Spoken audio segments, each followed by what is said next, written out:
Hi, my name's Jason. It's week 5, day 35 of my full-time chronic pain rehabilitation journey. Today I'm going to talk about the difference between chronic trauma and acute trauma. If you don't know what that means, just hang on and I'll explain. Really quick though, a status update. I'm recovering. It's my recovery day. And I'm going to explain what a recovery day looks like for me. So every Sunday is my recovery day. And I do some measurements, get on the scale, etc., to record some data so I can tell if I'm making progress. And if I were just looking at weight today, I wouldn't think I was making progress because my weight was pretty much unchanged. But I can tell that I'm switching fat for muscle because people keep commenting to me that I look like I'm shedding pounds. And if I am actually looking thinner, it means that I'm putting that fat into muscle, or turning that fat into muscle. That's what I think is going on. I can't prove it, but I have my suspicions. One of the evidences is the fact that every muscle in my body hurts and I can feel it distinctly. And everything feels hard as a rock. Like when I touch my chest, when I touch my arms, they are seriously feeling different than they've ever felt before. So something's going on with the musculature in my body. That's all I know. Anyway, so what I do on Sundays is I go to the gym. I get in the dry sauna, and for about 40 minutes, it's about 180 degrees in there. I sweat quite a bit, and I just stretch. Do all the regular stretches I do, but longer while I'm warm. And then I get into the cold shower and take a real cold shower. Usually during the week, it's a quick one just to kind of rinse off and go on to the recovery center. But the recovery center is not open today, and I don't even know if I'd go if it were. So there's more of a reason to kind of linger in the cold shower and actually take a real shower. So this was a full-on cold shower, and I did it. That's my status. For tips today, the tip is pretty simple. It's take time to recover. I don't feel energetic today. I feel kind of tired and burdened, but that's to be expected because I pushed myself extremely hard this week. And so there's going to be aftermath. And so I'm just going to run with the aftermath, not think too much about it. It's a temporary emotion. This feeling, this weight that I'm carrying, it will subside and I will go back to feeling energetic at some point. Hopefully that's Monday, but maybe it'll be Tuesday. I just don't know. All right. In my retake segment today, I want to talk about a book and a person I mentioned in my video. The book, I called it Morning Miracle, and the title's actually Miracle Morning. And the name of the author is Hal Elrod. And how I became aware of him was Nora sent me a YouTube video link, and I started watching one of his interviews. And then yesterday, when I was tempted to watch my favorite sci-fi show, The Expanse, I decided instead to rent his movie about Miracle Morning. And it was interesting. I found myself wanting to compare myself to him. His story is way more dramatic. His message is more universal than the one that I'm coming up with. And so I just found myself comparing myself to him. You know, I'm not Hal Elrod. I don't have as dramatic a story.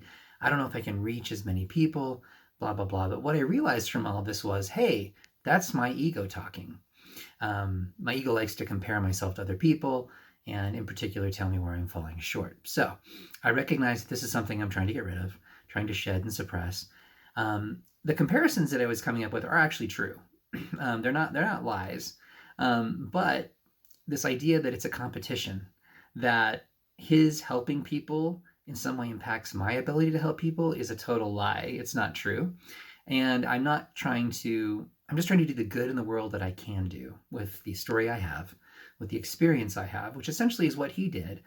And I'm grateful that he is shining as brightly as he possibly can. I used to be intimidated, and even just now I felt it, yesterday I felt intimidated by him because he was shining so brightly. But I realized that the world needs more light, not less light. And so if he weren't to shine and he weren't to have produced his book, I probably would be watching The Expanse yesterday or something maybe less inspiring than his story. I'm grateful that he's shining brightly and that he's illuminating my life and illuminating the world. It's my aspiration to be able to shine brightly, not so I can look good in the eyes of others, that's my ego, or feel validated by others' praise, that's my ego, but to serve others and to aid them in their journeys and help them recover their lives. That's why I'm doing what I'm doing. With that being said, I want to talk a little bit about the differences between acute trauma and chronic trauma. So acute trauma is when something happens, like you break your leg. It hurts really, really bad, but eventually if you get it set properly, it heals, you go on and you don't feel it anymore. Chronic pain's different. There's an acute element to it. At some point you do injure yourself and you're hurting, but the pain factor stays. Even after the injury has healed to the best of its ability, the pain stays. And it just sits there like this nagging thing in the background that chips away at you over time. There's nothing you can really do about it, or at least I didn't think I could do anything about it before I started my rehab. Nothing serious anyway. I thought that was my job, was just to bear this, bear it. Just subsist, live with it, do the best you can, but don't try to fight it. Don't try to have anything better. Don't aspire to something grander. And I now know that that's not the correct perspective to have on what happened to me. But what's interesting about chronic pain is, again, it's just this thing that's silent, it's unseen, and it causes one to suffer essentially in silence, because you're not typically, rolling around in a wheelchair. You don't have a cast on whatever part of you is broken. You just feel pain as if it were broken, but there's no visual indicator to anyone externally that this is going on inside of you. So your trauma is unseen, it's your own, and no one else can understand it or feel it, or even often sympathize with it. And the initial injury that causes chronic pain may not be a particularly dramatic one. Mine was kind of stupid. I was in high school. I thought I was Superman and I did something dumb with my body. I wasn't hit by a drunk driver. My car wasn't ripped into. I didn't get cancer and almost die. And I actually really empathize with Hal Elrod's scenario, because it was horrific. And his attitude is very admirable. But I do need to point out, at least, kind of contrast how someone who suffers with a chronic condition might differ from him. He actually may still have chronic residual effects. I don't know for sure, to be honest, but I'm assuming he doesn't.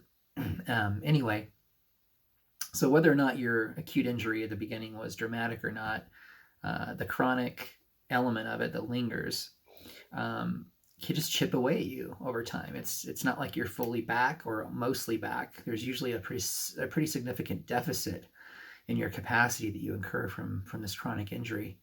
So I'm trying to figure out where I'm actually going with this, but I just wanted to shoot the video and share these thoughts. I guess my point is, to reach people that suffer with chronic pain, you don't have to have an amazing story. It can be a good story. It can be an inspiring story, but it doesn't have to be one of the most dramatic injury, near-death type stories the world's ever seen. Because I suspect that most people that suffer with chronic pain don't have one, right? It might be something stupid like me. I was a dumb teenager and did something dumb with my body that has impacted my life negatively for decades. It's hard to lead with that, right? It's not as compelling a story. But I suspect most people who suffer with chronic conditions are in a similar boat. All right. Fighting for your life means learning how to not compare yourself to others, but to appreciate your own unique situation and the contributions you can make to the world.